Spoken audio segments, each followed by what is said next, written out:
Yawwa Suda mai bakin magana, ina Kamilu? Ga ɗan garba Kamilu mai kammala waka. Za mu yi magana ne akan mai girma sanatan sanatoci. Yawwa Kamilu, ashe ka san da kwanan zancen. Ka san Hausawa sun ce mai haƙuri. Gaskiya ne Nadiya, ke ma har da ke kenan. Kasancewar Sardaunan Bade zai raba garrama 2027 a jihar Yobe insha Allah. Ode muka tutan mulki domin kai abubuwan shari'a. Ya kamata mu gode masa. Wallahi mai iko. Yawwa Suda.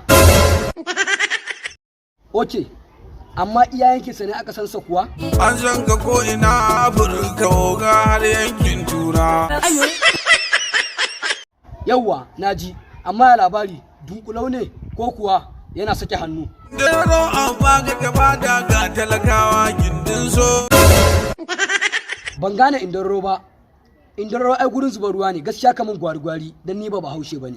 Kyauta ta salama mutum mai kwato hakin talaka.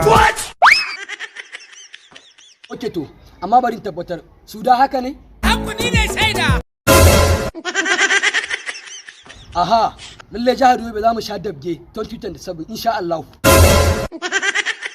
Oke, amma ba duk da lissafin da ka mana na ayyukan Sardauna na alkhairi, yanzu sai ka ga in lokacin zaɓe ya zo ko wace lokacin campaign 2027 wancan dattijan sai ɗauko mai ɗan abashancan ya kama shi a matsayin gwamna.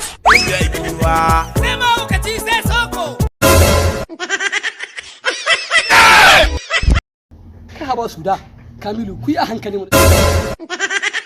Oke ba damuwa, mu da magana akan aikin Sardauna. Iya kuɗi yake barawa kenan, babu wani taimako bangaren ilimi ko wani abu kenan. A gina titi ka raba mota sannan kayan ginin makaranta. Oke, amma bari in tabbatar, Suda wai haka ne? Hankuni ne shaida.